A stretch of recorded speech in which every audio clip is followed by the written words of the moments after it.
కామారెడ్డి జిల్లాలో నేరాల నియంత్రణకు కృషి చేస్తున్నామని జిల్లా ఎస్పీ సింధు శర్మ తెలిపారు.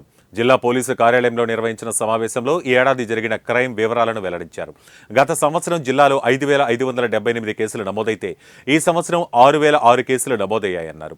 ఇందులో గత సంవత్సరం 28 హత్య కేసులు నమోదైతే ఈ సంవత్సరం 37 నమోదయ్యాయని, బైక్ చోరీలు గత సంవత్సరం 709 జరిగితే ఈ సంవత్సరం 708 జరిగాయని తెలిపారు. గత సంవత్సరంతో పోలిస్తే ఈ సంవత్సరం సైబర్ క్రైమ్ కేసులు తగ్గాయన్నారు. మనము ఐ విట్నెసెస్ లేని ఇన్సిడెంట్స్కి మనం కుటుంబ సభ్యులకు ఇంకా బాధ కలిగించేటట్లు మాట్లాడడం I think we can avoid.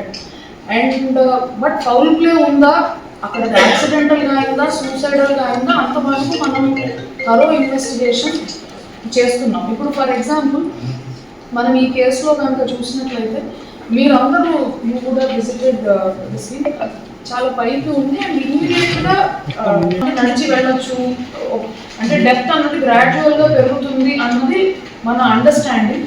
But మీరందరూ కూడా సీన్ విజిట్ చేశారు ఆ రోజు.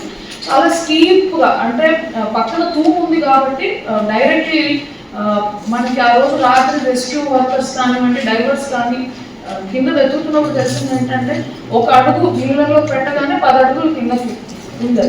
సో దట్ స్పెసిఫిక్ లొకేషన్ అన్నది ఇట్ ఈస్ వెరీ అన్ఫార్చునేట్, అక్కడ వాటర్ అది. అండ్ మనము వాళ్ళ మూమెంట్ చూసినట్లయితే, మూమెంట్ కానీ పాత సంభాషణలు కానీ అవి చూసినట్లయితే ముగ్గురు సూసైడ్ అనే దానికంటే ఎవరైనా ఒకళ్ళు అంటే విత్ సమ్ డిప్రెస్డ్ థాట్స్ ఎవరైనా ఒకళ్ళు మేబీ ఫర్ సమ్ రీజన్ ఆ వాటర్ దగ్గరికి వెళ్ళి ఉంటే మిగిలిన 2 persons in an effort to rescue that person వాటర్లోకి వెళ్ళి ఉండొచ్చు.